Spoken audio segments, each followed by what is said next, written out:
रूस को बेहिसाब नुकसान उठाना पड़ा है। जी हाँ, युद्ध में न सिर्फ पुतिन की वॉर मशीनरी खाली होती जा रही है, बल्कि उसके हजारों सैनिकों के मारे जाने का दावा किया जा रहा है। इस बीच बड़ी खबर ये सामने आ रही है कि रूस में सुरक्षा काउंसिल के चेयरमैन दिमित्री मेदवेदेव ने देशद्रोहियों के खिलाफ मौत की सजा की मांग कर डाली है। माना यह भी जा रहा है कि रूस की सरकार के निशाने पर वो लोग हैं जो पुतिन के साथ विश्वासघात कर रहे हैं।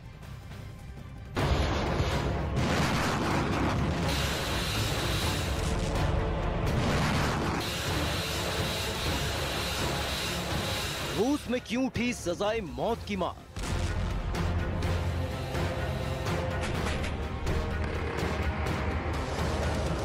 पुतिन के बागियों पर क्यों लटकी तलवार?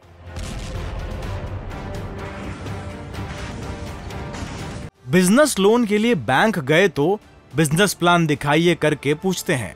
बिजनेस प्लान कैसे करना है, इसे प्रैक्टिकली सीखना है तो फ्रीडम ऐप को अभी डाउनलोड करें। देशद्रोहियों को दूसरे विश्व युद्ध वाला सबक।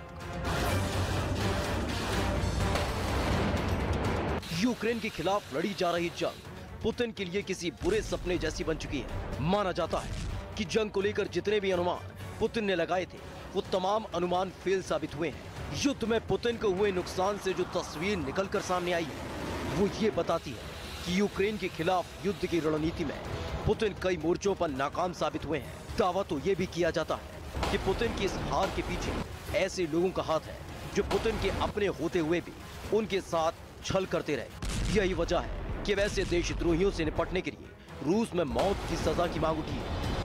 पूर्व राष्ट्रपति और सिक्योरिटी काउंसिल के चेयरमैन दिमित्री मेदवेदेव ने ऐसे देशद्रोहियों को जवाब देने के लिए सजाए मौत की मांग की है।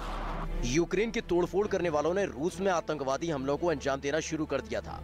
दूसरे विश्व युद्ध के दौरान ऐसे लोगों के लिए केवल एक वाक्य था, बिना मुकदमे के मौके पर ही फांसी।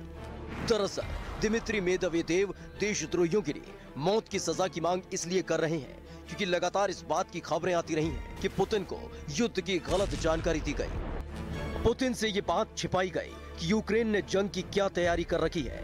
पुतिन को इस वहम में रखा गया कि रूस कुछ ही दिनों में युद्ध को खत्म कर लेगा। पुतिन को ये बताया गया कि यूक्रेन के खिलाफ लड़ी जा रही जंग में पूरा रूस उनके साथ खड़ा है।